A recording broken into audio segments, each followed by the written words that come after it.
Hi guys, it's your girl Seems. Welcome back to my channel. I apologize for the slightly ghetto placement, but I currently just finished meditating, and I'm wrapped in my heated blanket, and I do tie my hair when I meditate, so I keep everything out of my face, right? And I have like my headphones in and everything. So I look like a grandma. I'm so sorry about that. But I did actually want to film a little bit of my meditation process and discuss how I meditate and what I meditate on and who I meditate to and how I integrate prayer with meditation. However, I felt that it was hard to film my meditation process while actually meditating, so I'm just filming a video about it instead. Welcome back to my channel. If you don't cry while meditating out of pure ecstasy and love for the divine, right? Are you even meditating? I don't know. I do cry when I get very, very deep into it, but I'm gonna explain a little bit about the other stuff first. So, I typically meditate like for 20 minutes every single day. I try to. And if I don't meditate that day, I definitely notice a difference in like my presentation and my speech and my overall mood in general for the day. I become a little bit more agitated, and it's easier for me to not really like deal with things that easily when it comes to like everyday circumstances and stuff. So meditation in general helps me regulate my mood. It helps me stay more calm. It helps me see the positive in really every single situation that I come across throughout the day, as well as every single person.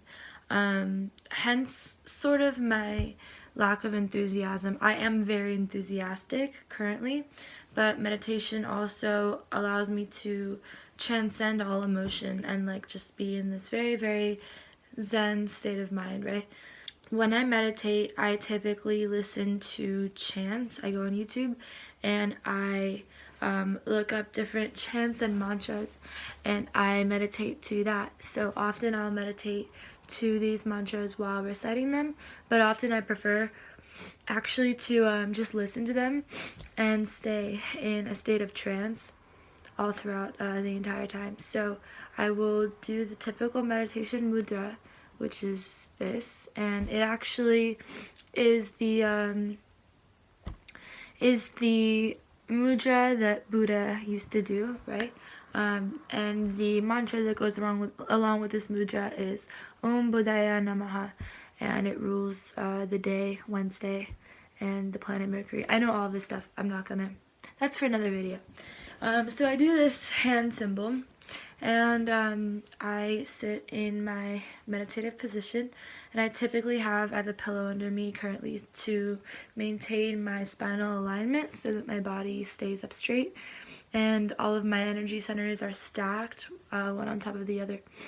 And I sit up very straight. I have my headphones in, and I focus on my breathing first to center myself and ground myself in the actual practice of meditation.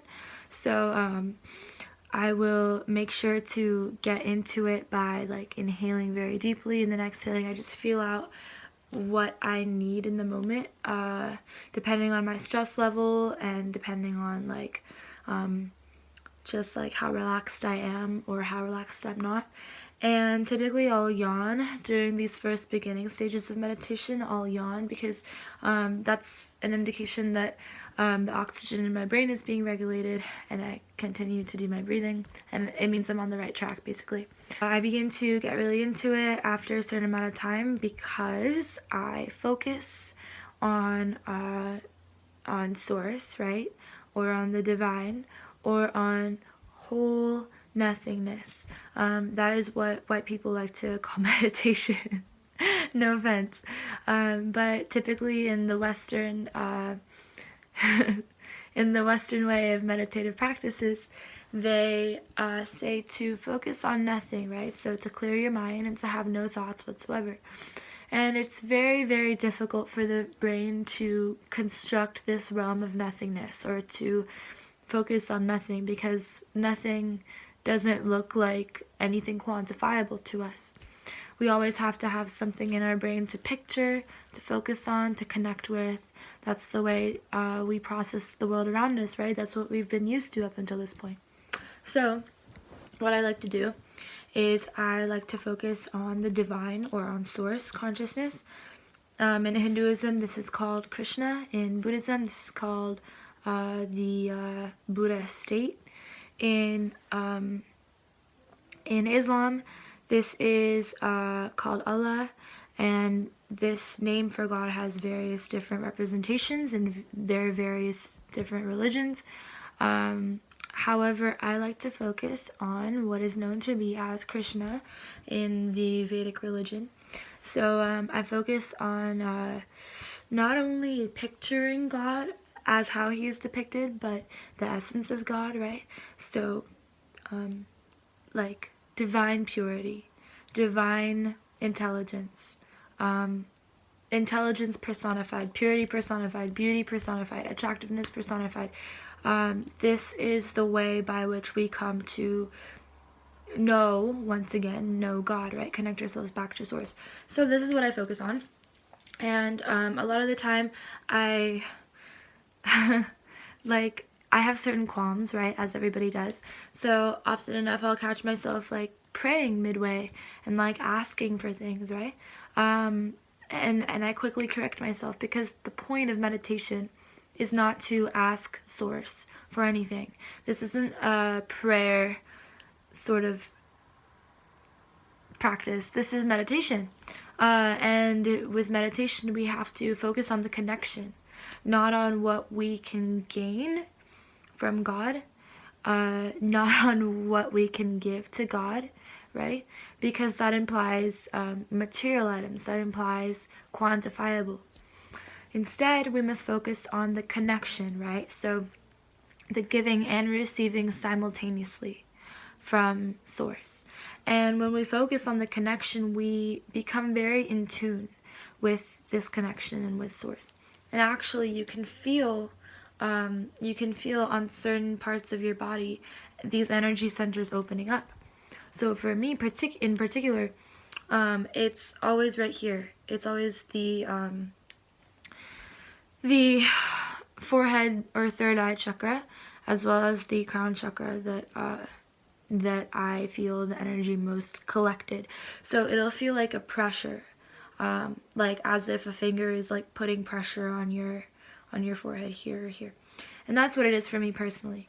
You can do different types of meditations, of course. There's so many things on YouTube. You can do meditations specifically for certain chakras in your body. So heart chakra meditation, you can do sacral chakra meditation, you can do solar plexus chakra meditation, all of that stuff.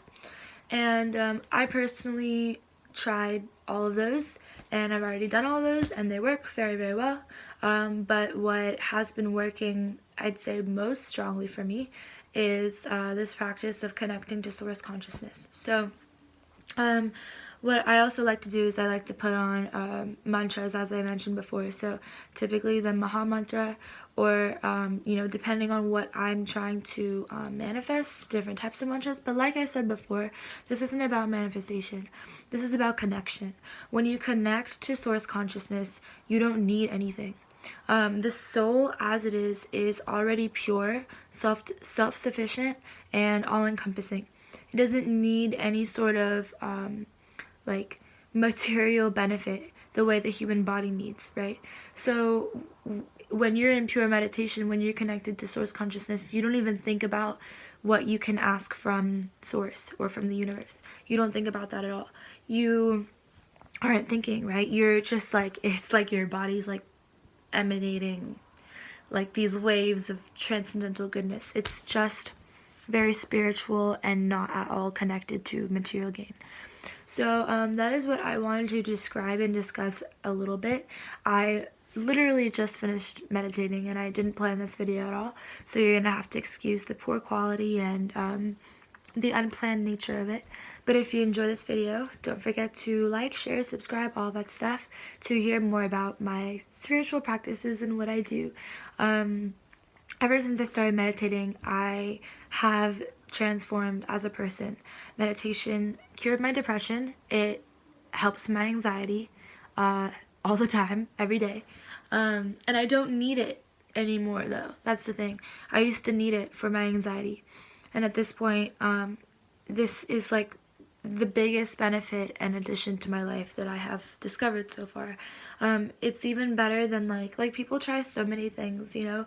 They try, what is it?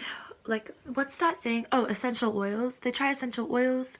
They like try drugs, you know, all that. And like when it comes to meditation like this, the feeling that you get when you do this properly surpasses all of the other stuff. In ancient India, people would develop, through practices of meditation and austerity, they would develop these things called siddhis. And siddhi means boon or benediction or power. And when you develop certain siddhis, you can manipulate matter and physics in certain ways. Of course, this is very, very basic in comparison to that, because that was a whole different time period and humans aren't as evolved as they were back then. Seriously. If you study Vedic literature, you will learn more about this. I'm not going to edit this video, so you're going to have to excuse me for the sloppiness of it. But I do hope you enjoyed. If you did, don't forget to like, share, subscribe, all that good stuff.